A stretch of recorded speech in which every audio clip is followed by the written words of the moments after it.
हाय दोस्तों, welcome to mass spoken Hindi YouTube channel. இன்றைக்கி வீடியோவில் என்ன பார்க்க போகிறோம் அப்படின்னா அப்னா அப்படின்ற டாப்பிக்கில் தான் நம்ம வீடியோ பார்க்க போகிறோம். இந்த அப்னா அப்படின்றத நம்ம எப்போல்லாம் யூஸ் பண்ணுவோம், எதுக்கெல்லாம் யூஸ் பண்ணுவோம் அப்படின்றத பார்க்க போகிறோம். இப்போ நம்ம எக்ஸாம்பிள் சொல்லிக்கலாம். இப்போனா தான், தன், தன்னுடைய, தங்களுடைய, உன்னுடைய, உங்களுடைய இப்படி நம்ம சொல்லுவோம் இல்லையா தமிழில். ஸோ அந்த மாதிரி இடத்துல இந்த அப்னான்ற வேர்டு யூஸ் ஆகும். ஜெண்டரை பொறுத்து, அதாவது ஆண்பால் பெண்பால் அப்படின்ற வார்த்தையை பொறுத்து அப்னா அப்படின்றது மாறும். ஃபார் எக்ஸாம்பிள் அப்னா, அப்னே, அப்னி. ஓகே, ஜெண்டரை பொறுத்து இந்த இதெல்லாம் மாறும். ஸோ நம்ம வந்து எக்ஸாம்பிளோட பார்த்துடலாம். ஸோ தட் உங்களுக்கு ஈஸியாக புரிஞ்சிடும். நான் இதுக்குன்னு ஒரு தனியாக சின்னதாக ஒரு டேபிள் ரெடி பண்ணியிருக்கேன். அதை நீங்கள் பார்த்தீங்கன்னா உங்களுக்கு கண்டிப்பாக புரியும். ஸோ நம்ம ஸ்ட்ரெயிட்டாக எக்ஸாம்பிளை பார்த்துடலாமே, வாங்க. ஸோ இங்கே பார்த்தீங்க அப்படின்னா ஆண்பால் ஒருமை சிங்குலரில் இருந்துச்சு அப்படின்னா அப்னா அப்படின்றத நம்ம யூஸ் பண்ணுறோம். ஆண்பால் பன்மையில் இருந்துச்சு அப்படின்னா அப்னே. அதே இது ரெஸ்பெக்ட்ஃபுல் சிங்குலர் மரியாதைக்குரிய ஒருமையில் நம்ம அப்னே அப்படின்றதான் யூஸ் பண்ணணும். ஃபெமினன் சிங்குலர் பெண்பால் ஒருமையில் இருக்கும் போது அப்னி அப்படின்றத யூஸ் பண்ணணும். பெண்பால் பன்மையில் இருந்தாலுமே அப்னின்றதை யூஸ் பண்ணணும். ஆண்பால் ஒருமையில் இருந்தால் மட்டும்தான் அப்னா அப்படின்ற இதை யூஸ் பண்ணுறோம். ஆண்பால் பன்மையில் இருந்துச்சுன்னா அப்னேன்றதை யூஸ் பண்ணணும். அதே மாதிரி ரெஸ்பெக்ட்ஃபுல் சிங்குலர்லேயுமே அப்னேன்றதை யூஸ் பண்ணணும். வேறு பெண்பால் ஒருமையிலையும் பன்மையிலையும் அப்னி அப்படின்றதான் யூஸ் பண்ணணும். ஒவ்வொரு சென்டென்ஸ் பார்த்துடலாம், ஸோ தட் ஈஸியாக புரியும். ஃபர்ஸ்ட் ஒன் பார்த்தீங்க அப்படின்னா மே அப்னா காம் கர்த்தா ஹூம். தமிழில் நம்ம சொல்லுவோம் நான் என் வேலை செய்கிறேன் அப்படின்னு சொல்லுவோம் இல்லையா. ஸோ ஹிந்தியில் வந்து மேலாக இருந்தால் மே அப்னா காம் கர்த்தா ஹூம் அப்படின்னு சொல்லுவோம். ஃபீமேலாக இருந்தால் மே அப்னா காம் கர்த்தி ஹூம் அப்படின்னு சொல்கிறோம். இப்போ நீங்கள் கேட்கலாம், இது ஃபீமேல் அதாவது பெண்பாலுக்கு வந்து நீங்கள் அப்னி தானே சொன்னீங்க, இதில் ஏன் நீங்கள் அப்னான்னு போட்டிருக்கீங்கன்னு கேட்கலாம். இப்போ இதில் பார்த்தீங்க அப்படின்னா காம் அப்படின்றது ஆண்பால். ஓகேவா. ஸோ அது ஆண்பாலாக இருக்க போய் நம்ம என்ன யூஸ் பண்ணியிருக்கோம், அப்னா அப்படின்றது யூஸ் பண்ணியிருக்கோம். நான் ஆல்ரெடி சொல்லியிருக்கேன் ஹிந்தியில் வந்து பெண்பால் ஆண்பால்னு எல்லாமே பிரித்து வச்சுருக்காங்க. ஸோ அது தெரிஞ்சால் போதும், நம்ம ஈஸியாகவே ஹிந்தி சென்டென்ஸ் மேக் பண்ணிடலாம். ஸோ இதில் காம் அப்படின்றது ஆண்பால். ஸோ அதனால் நம்ம அப்னா அப்படின்றது யூஸ் பண்ணியிருக்கோம். ஓகேவா. நெக்ஸ்ட் வந்து அவன் அவனுடைய வேலையை செய்கிறான் அல்லது அவள் அவளுடைய வேலையை செய்கிறாள். இதை நம்ம ஹிந்தியில் எப்படி சொல்லலாம்னு பார்த்துடலாம். வஹ அப்னா காம் கர்த்தா ஹை. வஹ அப்படின்றது அவன் அண்ட் அவளை குறிக்கும். ஓகே, ரெண்டுக்குமே ஹிந்தியில் எப்படி சொல்லுவாங்க, வஹ. நெக்ஸ்ட்டு அப்னா காம் கர்த்தா ஹை, இது வந்து மேலுக்கு. ஃபீமேலாக இருந்துச்சுன்னா வஹ அப்னா காம் கர்த்தி ஹை அப்படின்னு சொல்லலாம். நெக்ஸ்ட் அடுத்தது பார்த்திங்கன்னா நீ உன்னுடைய வேலையை செய்கிறாய். நீ உன்னுடைய வேலையை செய்கிறாய் ஹிந்தியில் எப்படி சொல்லலாம், தும் அப்னா காம் கர்த்தே ஹோ. தும் அப்னா காம் கர்த்தே ஹோ. தும் அப்படின்றது தான் நீ. ஓகே, கர்த்தே ஹோ, தும் அப்னா காம் கர்த்தே ஹோ அப்படின்னு நம்ம யூஸ் பண்ணுறோம். நெக்ஸ்ட்டு ஆப் அப்னா காம் கர்த்தே ஹேன். ஆப் அப்னா காம் கர்த்தே ஹேன், நீங்கள் உங்கள் வேலையை செய்கிறீங்க அப்படின்னு அர்த்தம். ஆப்னு வர்றதுனால நம்ம எண்டிங்கில் ஹேன் அப்படின்னு முடிக்கிறோம். நெக்ஸ்ட்டு வே அப்னா காம் கர்த்தே ஹேன். வே அப்னா காம் கர்த்தே ஹேன், அவர்கள் தங்கள் வேலையை செய்கிறார்கள்னு அர்த்தம்.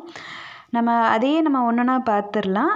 நான் என் வேலையை செய்கிறேன்னு ஃபஸ்ட்டு பார்த்தோம் இல்லையா. மே அப்னா காம் கர்த்தா ஹூம் அல்லது மே அப்னா காம் கர்த்தி ஹூம். இதுக்கு அர்த்தம் நான் என் வேலையை செய்கிறேன், அதை தான் நம்ம சொல்கிறோம். ஓகே, நான் என் வேலையை செய்கிறேன், அதை தான் ஹிந்தியில் மேலாக இருந்தால் கர்த்தா ஹூம், ஃபீமேலாக இருந்தால் கர்த்தி ஹூம், மே அப்னா காம் கர்த்தி ஹூம்னு வரும். அடுத்து நம்ம பார்த்தோம் அவன் அவனுடைய வேலையை செய்கிறான், அவள் அவளுடைய வேலையை செய்கிறாள். இதை ஹிந்தியில் எப்படி சொல்லலாம் அப்படின்னா வஹ அப்னா காம் கர்த்தா ஹை. ஃபீமேலாக இருந்தால் வஹ அப்னா காம் கர்த்தி ஹை அப்படின்னு நம்ம சொல்கிறோம். ஓகே, வஹ அப்படின்றதா அவன் அண்ட் அவளை குறிக்கிறது. ஓகே, வஹ அப்னா காம் கர்த்தா ஹை, வஹ அப்னா காம் கர்த்தி ஹை.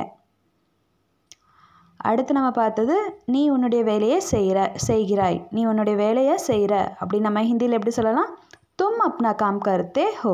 தும் அப்னா காம் கர்த்தே ஹோ. தும்ன்ற வரதுனால நம்ம எண்டிங்கில் ஹோ அப்படின்னு முடிக்கிறோம். ஓகே, நீ உன்னுடைய வேலையை செய்கிற, தும் அப்னா காம் கர்த்தே ஹோ. தும் அப்னா காம் கர்த்தே ஹோ. நீங்கள் உங்கள் வேலையை செய்கிறீங்க, நீங்கள் உங்கள் வேலையை செய்கிறீர்கள். ஹிந்தியில் ஆப் அப்னா காம் கர்த்தே ஹேன். ஆப் அப்னா காம் கர்த்தே ஹேன். ஆப் என்று வர்றதுனால நம்ம ஹிந்தியில் ஹேன் அப்படின்னு முடிக்கிறோம். இந்த இன் சவுண்டு வரும். ஓகேவா, ஹேன். ஆப் அப்னா காம் கர்த்தே ஹேன். அடுத்து அவர்கள் தங்கள் வேலையை செய்கிறார்கள். அவர்கள் அப்படின்ற குறிக்கிறது தான் வே. ஓகேவா, வே அப்னா காம் கர்த்தே ஹேன். வே அப்னா காம் கர்த்தே ஹேன். வே அப்படின்னா அவர்கள். ஓகே, அப்னா காம் கர்த்தே ஹேன். வே அப்படின்றத நம்ம ரெஸ்பெக்டாக சொல்கிறப்போ ஹேன் அப்படின்னு முடிக்கணும். ஸோ வேன்னு வர்றதுனால எண்டிங்கில் ஹேன் அப்படின்னு வச்சுருக்கோம். சென்டென்ஸாக பார்த்துடலாமே, நம்ம ஒரு எக்ஸாம்பிளாக பார்த்துடலாம். நீ உன் பேரை சொல்லு. நீ உன் பேரை சொல்லு ஹிந்தியில் எப்படி சொல்லலாம், तुम अपना नाम बताओ. தும் அப்னா நாம் பத்தாவோ. தும் அப்படின்னா நீ, அப்னா அதாவது உன்னுடைய, தன்னுடைய அப்படின்னு நம்ம சொல்கிறோம் இல்லையா, உன்னுடைய பேரை சொல்லு. தும் அப்னா நாம் பத்தாவோ. அவன் இன்று தன் பாடத்தை மனப்பாடம் செய்யவில்லை. அவன் இன்று தன் பாடத்தை மனப்பாடம் செய்யவில்லை. இங்கிலீஷில் சொல்லுவோம் he did not learn his lesson today அல்லது memorize lesson today அப்படின்னு நம்ம சொல்லுவோம் இல்லையா. ஹிந்தியில் எப்படி சொல்லலாம்னா உஸ்னே ஆஜ் அப்னா பாட் யாத் நஹி கியா. उसने आज अपना पाठ याद नहीं किया. उसने आज अपना पाठ याद नहीं किया. आज அப்படின்னா இன்று, உஸ்னே அப்படின்றத நம்ம அவன் அப்படின்னு நம்ம சொல்கிறோம். பாட் அப்படின்னா பாடம், யாத் நஹி கியா அப்படின்னா மனப்பாடம் செய்யலை அப்படின்ட்டு அர்த்தம். உஸ்னே ஆஜ் அப்னா பாட் யாத் நஹி கியா. அவன் இன்றைக்கி தன்னோட பாடத்தை மனப்பாடம் செய்யலை அப்படின்னு நம்ம சொல்லுவோம் இல்லையா பேச்சு வழக்கில். ஸோ அதை தான் ஹிந்தியில் உஸ்னே ஆஜ் அப்னா பாட் யாத் நஹி கியா. உஸ்னே ஆஜ் அப்னா பாட் யாத் நஹி கியா. இங்கிலீஷில் he did not learn his lesson today அப்படின்னு நம்ம சொல்கிறோம் இல்லையா, அதே தான் ஹிந்தியில் உஸ்னே ஆஜ் அப்னா பாட் யாத் நஹி கியா. நெக்ஸ்ட்டு, கோபால் நேற்று தன் கிராமத்திற்கு சென்றான். கோபால் நேற்று தன் கிராமத்திற்கு சென்றான். கோபால் கல் அப்னே காவ் கயா. கோபால் கல் அப்னே காவ் கயா. கோபால் அப்படின்றது ஒரு பெயர் இல்லையா. நேற்று அப்படின்றதுக்கு ஹிந்தியில் கல் அப்படின்னு சொல்கிறோம். காவ் கயா அப்படின்னா ஊருக்கு சென்றான், ஊருக்கு போனான் அப்படின்னு நம்ம சொல்லுவோம் இல்லையா. அப்னே காவ் கயா அப்படின்னா தன்னுடைய ஊருக்கு போனான் அப்படின்ற அர்த்தம். கோபால் கல் அப்னே காவ் கயா. இப்போ நீங்கள் கேட்கலாம் கோபால் அப்படின்றது ஆண்பால் தான், ஸோ இதில் ஏன் அப்னான்னு யூஸ் பண்ணாமல் அப்னேன்னு யூஸ் பண்ணிங்க அப்படின்னு கேட்கலாம். இதில் பார்த்தீங்க அப்படின்னா 2 ஆண்பால் இருக்குது. கோபால் கல் அப்னே காவ் கயா, கோபால் அப்படின்றதுமே ஆண்பால் தான். அண்ட் காவ் அதாவது ஆப்ஜெக்ட் அதுவுமே ஆண்பாலில் தான் இருக்குது. ஸோ இப்படி வர்றப்போ நம்ம அப்னே அப்படின்றத யூஸ் பண்ணணும். ஓகேவா. ஸோ கோபால் கல் அப்னே காவ் கயா. ஸோ இப்போ உங்களுக்கு கிளியராக புரிஞ்சிருக்கும்னு நினைக்கிறேன். இங்கிலீஷில் வந்து நம்ம எப்படி சொன்னோம், Gopal went to his village yesterday அப்படின்னு சொல்கிறோம். ஹிந்தியில் கோபால் கல் அப்னே காவ் கயா அப்படின்னு சொல்லலாம். நெக்ஸ்ட்டு, அவர்கள் தங்கள் புத்தகங்களை விற்க மாட்டார்கள். அவங்க தன்னுடைய புக்கை விற்க மாட்டாங்க அப்படின்றத ஹிந்தியில் எப்படி சொல்லலாம், வே அப்னி கிதாபே நஹி பேச்சேங்கே. வே அப்னி கிதாபே நஹி பேச்சேங்கே. வே அப்படின்றது அவர்கள், கிதாபே அப்படின்னா புத்தகங்கள். புத்தகம் அப்படின்னு சொல்கிறப்போ கிதாப், ஸோ புத்தகங்கள் அப்படின்னு சொல்கிறப்போ கிதாபே அந்த சவுண்டு வரணும். நஹி பேச்சேங்கே. பேச்சேங்கே அப்படின்றதுனா விற்கிறது. ஓகேவா. இதோட வினைச்சொரு வந்து பேச்னா அப்படின்ட்டு இருக்கும். ஸோ விற்கிறது வந்து பேச்சேங்கே அப்படின்னு சொல்லணும். ஸோ நஹி பேச்சேங்கே அப்படின்னா விற்க மாட்டாங்க அப்படின்ட்டு அர்த்தம். ஸோ வே அப்னி கிதாபே நஹி பேச்சேங்கே. இப்போது இதில் ஏன் அப்னின்னு வந்திருக்கு சொல்லுங்கள் பார்க்கலாம். ஏன் அப்படின்னா கிதாப் அப்படின்றது ஃபெமினன், அதாவது பெண்பால். ஸோ அதனால அப்னி அப்படின்ட்டு நம்ம யூஸ் பண்ணியிருக்கோம். ஓகேவா. ஸோ வே அப்னி கிதாபே நஹி பேச்சேங்கே. ஆங்கிலத்தில் they will not sell their books அப்படின்னு சொல்கிறோம் இல்லையா. ஹிந்தியில் வே அப்னி கிதாபே நஹி பேச்சேங்கே. ஸோ இப்போ உங்களுக்கு தெரிஞ்சிருக்கும் அப்னின்னு நம்ம ஏன் இதில் யூஸ் பண்ணோம் அப்படின்ட்டு இல்லையா. அடுத்த எக்ஸாம்பிள் பார்த்துடலாம். நாம் நம் நாட்டை சுத்தமாக வைத்திருக்க வேண்டும். நம்மளோட நாட்டை நம்ம ரொம்பவே க்ளீனாக வச்சுருக்கணும் அப்படின்னு நம்ம சொல்லுவோம் இல்லையா. ஹிந்தியில் எப்படி சொல்லலாம் அப்படின்னா ஹமே அப்னா தேஷ் சாஃப் ரக்னா சாஹியே. ஹமே அப்னா தேஷ் சாஃப் ரக்னா சாஹியே. இப்போது இதில் ஏன் அப்னா யூஸ் பண்ணியிருக்கோம் அப்படின்ட்டு கொஞ்சம் யோசிங்க. எதனால் இதில் அப்னான்னு வந்திருக்கு, ஏன் அப்னே அப்படின்லாம் வரல அப்படின்ட்டு. இப்போ இதில் பார்த்தீங்கன்னா ஹமே, ஹமே அப்படின்றது ப்ளூரலில் இருக்குது இல்லையா. அண்ட் நெக்ஸ்ட் வந்து தேஷ், தேஷ் வந்து ஆண்பால் ஒருமையில் இருக்குது இல்லையா. ஸோ அதனால் நம்ம அப்னான்னு யூஸ் பண்ணியிருக்கோம். நீங்கள் டேபிள் ஒரு வாட்டி செக் பண்ணிக்கோங்க, ஆண்பால் ஒருமையில் இருந்தால் எதை யூஸ் பண்ணணுன்ட்டு அப்னான்னு யூஸ் பண்ணணும். ஓகேவா.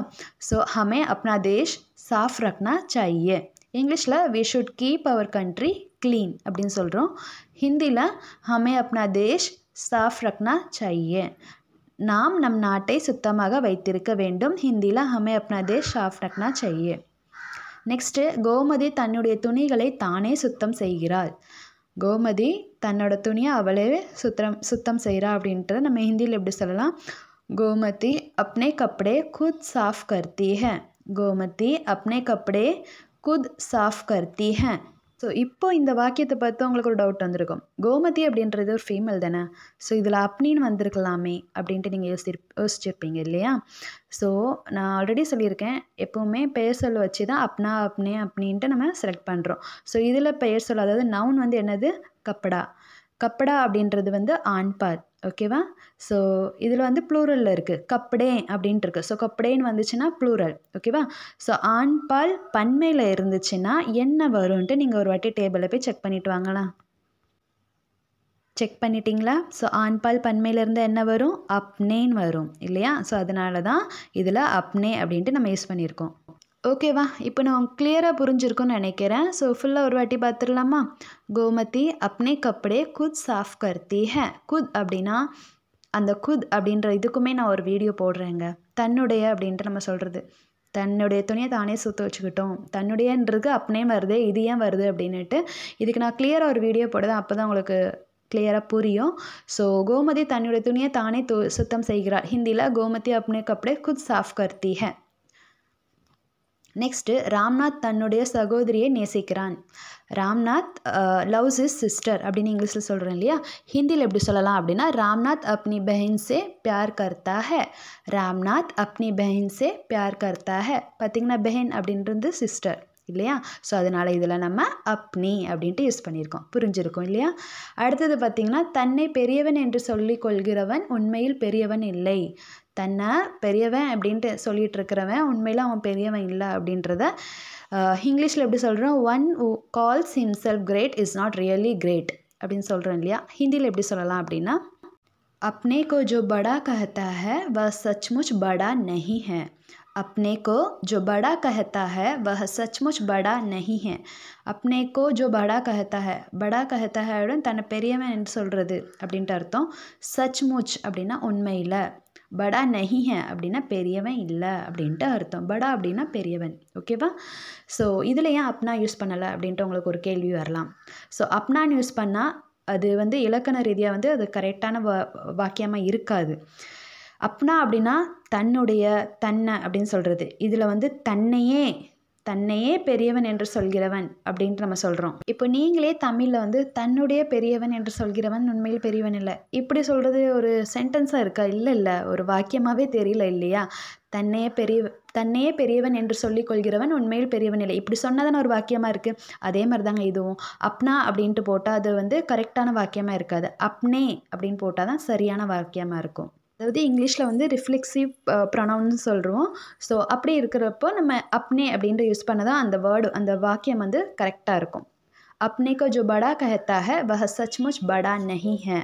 இதுவே நீங்கள் அப்னாக்கோ அப்படின்னு போட்டிங்க அப்படின்னா அது சரியாக இருக்காது இல்லையா? ஸோ கரெக்டான சென்டென்ஸ் வந்து அப்னே கோ ஜோ படா கஹத்தா ஹை வஹ் சச்முச் படா நஹி ஹை. அடுத்து குழந்தைகள் தங்கள் பொம்மைகளுடன் விளையாடி கொண்டிருக்கிறார்கள். குழந்தைகள் தங்கள் பொம்மைகளுடன் விளையாடி கொண்டிருக்கிறார்கள். இங்கிலீஷில் childrens are playing with their toys. Childrens are playing with their toys. ஹிந்தியில் பச்சே அப்னே खिलौने से खेल रहे हैं. இதில் நம்ம அப்னே அப்படின்ட்டு யூஸ் பண்ணியிருக்கோம். எதனால் அப்படின்ட்டு பார்த்துடலாம். பச்சே அப்படின்றது ஆண்பால் பன்மையில் இருக்குது. ஸோ அதனால் அப்னே அப்படின்ட்டு நம்ம யூஸ் பண்ணுறோம். ஓகேவா? குழந்தைகள் தங்கள் பொம்மைகளுடன் விளையாடி கொண்டிருக்கிறார்கள். ஹிந்தியில் பச்சே அப்னே கிலௌனோ சே கேல் ரஹே. கிலௌனோ அப்படின்றது தான் பொம்மைகள், விளையாட்டு பொருட்கள். ஓகேவா? அடுத்து நீங்கள் உங்களை கவனிச்சுக்கோங்க, நீங்கள் உங்களை கவனித்து கொள்ளுங்கள். ஹிந்தியில் ஆப் அப்னா தியான் ரக்கே.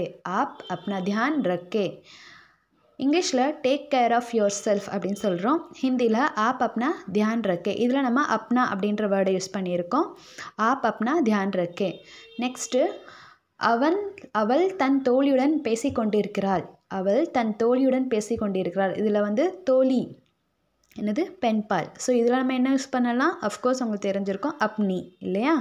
ஸோ அவள் தன் தோழியுடன் பேசி கொண்டிருக்கிறாள். ஹிந்தியில் வஹ அப்னி சஹேலி சே பாத் கர் ரஹி ஹை. சஹேலி அப்படின்னா தோழி அப்படின்ட்டு அர்த்தம். வஹ அப்னி சஹேலி சே பாத் கர் ரஹி ஹை. இங்கிலீஷில் she is talking to her friend. ஹிந்தியில் வஹ அப்னி சஹேலி சே பாத் கர் ரஹி ஹை. எனக்கு என் வீடு மிகவும் பிடிக்கும். எனக்கு என் வீடு மிகவும் பிடிக்கும். ஸோ ஹிந்தியில் मुझे अपना घर बहुत पसंद है. मुझे अपना घर बहुत पसंद है. I like my house very much. இங்கிலீஷில் சொல்லுவோம் இல்லையா? I like my house very much. இப்போது இந்த வாக்கியத்தில் ஏன் அப்னா அப்படின்ட்டு நம்ம யூஸ் பண்ணியிருக்கோன்ட்டு யோசிங்க. பிகாஸ் நவுன், அதாவது கர், பெயர் சொல். கர் அப்படின்றது என்னது? ஆண்பால். ஓகேவா? ஆண்பால், அதுவும் ஒருமையில் இருக்குது. ஸோ ஆண் பால் ஒருமையில் இருந்தால் என்ன யூஸ் பண்ணணுன்ட்டு டேபிளில் பாருங்கள். அஃப்கோர்ஸ் அதில் அப்னா அப்படின்ட்டு இருக்கும். ஓகேவா? ஸோ ஆண் பால் ஒருமையில் இருந்தால் அப்னா அப்படின்ட்டு யூஸ் பண்ணணும். ஸோ எனக்கு என் வீடு மிகவும் பிடிக்கும். ஹிந்தியில் முஜே அப்னா கர் பகுத் பசந்த் ஹை. மிகவும் பிடிக்கும்ன்றது தான் ஹிந்தியில் பகுத் பசந்த் ஹை அப்படின்னு நம்ம சொல்கிறோம். பிடிக்கும் அப்படின்னு சொல்கிறப்போ பசந்த் ஹை அப்படின்னு சொல்லிக்கலாம். ஓகேவா? ஸோ இப்போ உங்களுக்கு கிளியராக புரிஞ்சிருக்கும்னு நினைக்கிறேன். ஸோ இன்னும் கிளியராக புரியணும்னா நீங்கள் அந்த டேபிளை மனப்பாடம் பண்ணாலே போதுங்க. நல்லா கிளியராக புரிஞ்சுக்கலாம். அண்ட் இந்த வீடியோவை நீங்கள் மறுபடியும் போட்டு பார்த்தாலும் சரி உங்களுக்கு கிளியராக புரியும். கண்டிப்பாக இந்த வீடியோ பார்த்தா உங்களுக்கு கிளியராக புரிஞ்சுக்கிடும். என்ன ஒரு மெயின் ரீசன் அப்படின்னா ஆண் பால் பெண் பால் தனித்தனியாக தெரிஞ்சு வச்சுக்கிட்டிங்கன்னா இன்னும் கொஞ்சம் உங்களுக்கு ஈஸியாக இருக்கும் சென்டென்ஸ் மேக் பண்ணுறதில்ல இல்லையா? ஸோ கண்டிப்பாக நான் ஆண் பால் அண்ட் பெண் பாலுக்கான தனித்தனியாக லிஸ்ட்டு ஒரு வீடியோ அப்லோட் பண்ணுறேன். நான் பண்ணுறேன் தான் சொல்கிறேன்னு தவிர பண்ண மாட்டேங்கன்னு சொல்லுவீங்க. கண்டிப்பாக இந்த கம்மிங் வீடியோஸில் கண்டிப்பாக நான் பண்ணிடுவேன். ஸோ வீடியோ உங்களுக்கு பிடிச்சிருக்கும் அண்ட் யூஸ்ஃபுல்லாக இருக்கும்னு நினைக்கிறேன். கண்டிப்பாக மற்ற ஃப்ரெண்ட்ஸ்க்கும் ஷேர் பண்ணுங்கள். ஸோ தட் அவங்களுக்கு ஏதோ ஒரு வகையில் யூஸ்ஃபுல்லாக இருக்கலாம். நன்றி, வணக்கம், தேங்க்யூ, பாய்.